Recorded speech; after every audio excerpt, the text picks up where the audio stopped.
you're interactive. Yeah, you're very responsive on social media, which isn't always the case, and you're very kind. I don't know if you expected the social media excitement around you posting a picture with Izzy Stradlin. We'll get to that.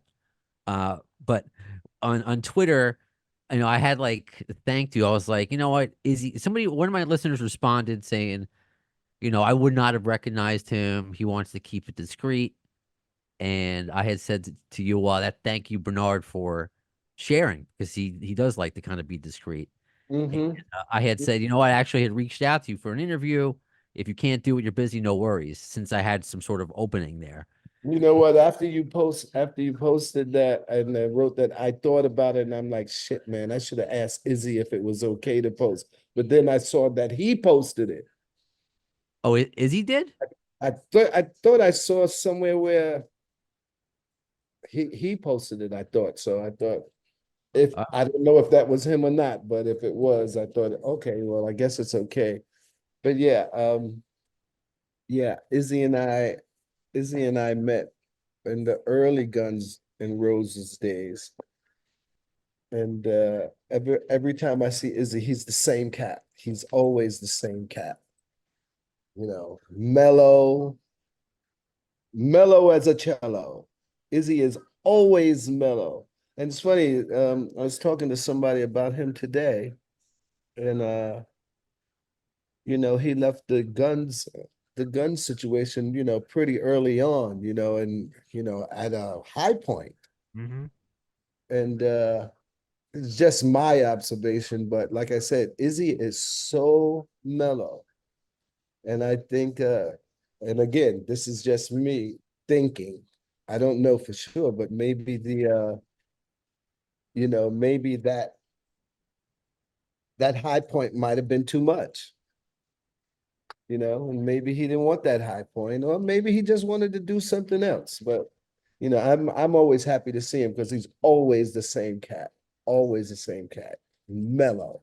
I love to hear that. And you know what? Since I won't be, sometimes I like to tease something and leave it later on the conversation. But since we're Yeah. on the topic, because I was going to mention, and it shows, I think, why you two get along. Because from what I have interacted with you, you're very mellow, you're very cool.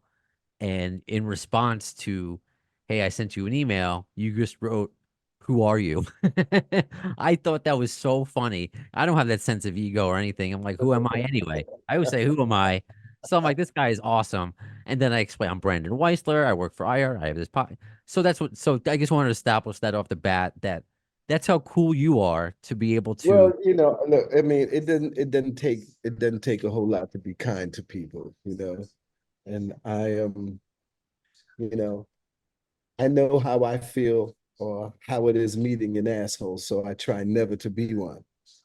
And Right. and when you sent me that message, maybe a week or two before that, I had gotten another message from someone else asking to do an interview and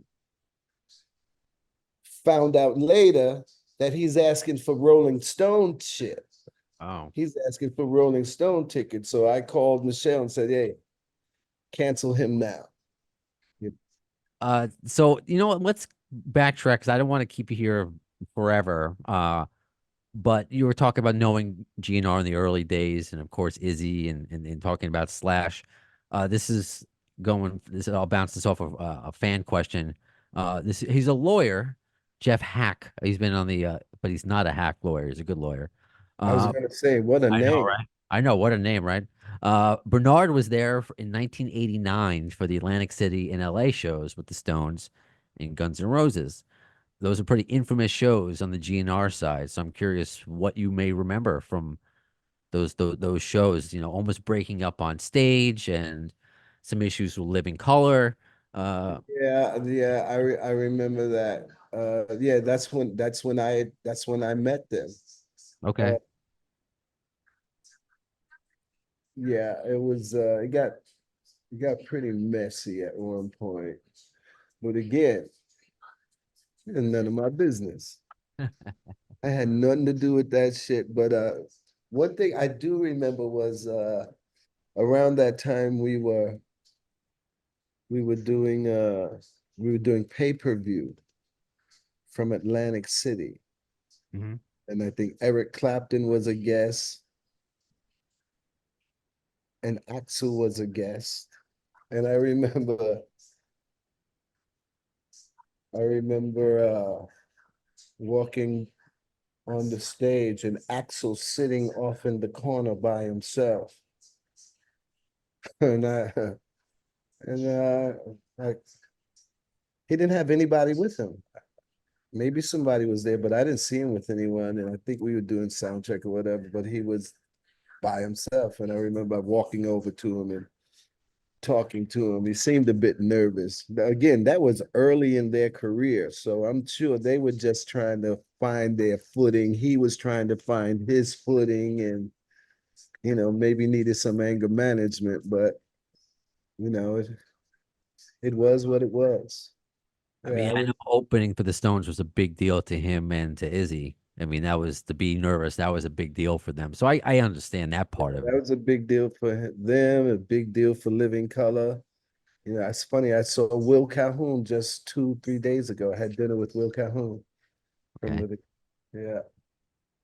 that's cool. So I mean, since you know everybody, and everybody knows you, so when Izzy goes to see a Stone show, Oh, do you do you recognize him in the hat and glasses? Does he come up to you? How did that happen? Is he undercover? Like, is he like, did he buy a seat? Is he watching side stage? I don't know. Well, this last time that I saw him, like the time I saw him before, he was already on stage, and I got on stage, and I was like, "Izzy, what's up, man?" And we talked for a bit. And this time, I was on my way to the stage for the show, and I was walking, and I heard somebody call my name. And just at that point, I forgot something back in the dressing room, and I said, "1 second." I ran back to the dressing room, and I came back, and I'm walking, and I looked, and I said, "Oh shit, that's Izzy." That was him that called my name.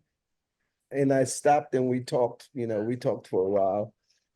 We talked for a while as long as I could, and took a picture. And what are you up to? How you been? Just a quick catch up. Quick catch up. It was good to see him. I love running into Izzy because, like I said, he's always mellow as a cello. But I did say to him this time, I asked him, I said, "Hey, Izzy, what are you up to, man? What have you been up to?" He said, "Man, I'm good, just writing and stuff." And I said, "I need to sing for you, Izzy." So hopefully he heard that.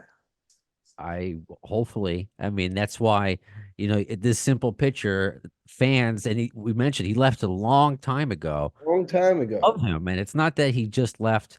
And I look at that. What a unique situation where he knew this band, this rocket ship, that he was in a bad situation that he needed to get out of it. And yes, he did the Juju Hounds and some solo stuff, but for the most part, he's by himself and he's Yeah, staying out of this light and it's by all accounts from those who know him, living that's his best life.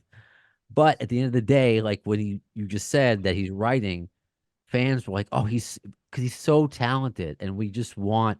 So I hope he heard you. I hope he hears the fans that say, whether it's Guns N' Roses or not, that's besides the point. right. We want to hear that you're doing well. We want you to give us the gift of your songwriting. So Yeah, it's yeah, so I was going to ask you because I know I'm not very I don't like to poke and pry where my nose doesn't belong, but whatever part of the conversation you could share, but I guess you just did as far as yes. like picking up and yeah, I guess so. I was gonna ask that. I'm like, what does Yeah, Izzy say when you're like, hey, what have you been up to? That's yeah, yeah, kind yeah. of the big thing. Because when you say what's up to anybody, that's a normal phrase. But with And Izzy, it's like, oh, really? What's up? What's going on? yeah, I said, "Izzy, let's take a picture." He said, "Yeah, yeah, let's take a picture." Then he said, "Wait a minute, Bernard, wait a minute." I think he said he took a picture with somebody else. He said, "What did he say?" He said, I should put my shades on," or something like that. Like, You too cool, brother. You don't need no shades. I'll give this listener a shout out. Jonathan Holmes said, "Does Izzy radiate deep, icy chill, given how fucking cool he is?" So clearly, I guess he just did. Man, he's cooler than a mother. I better, Shut I your mouth. better not say that, but he's he's cool as fuck. It's okay. Oh, and again, every time I see him, he's the same cat, and I appreciate that.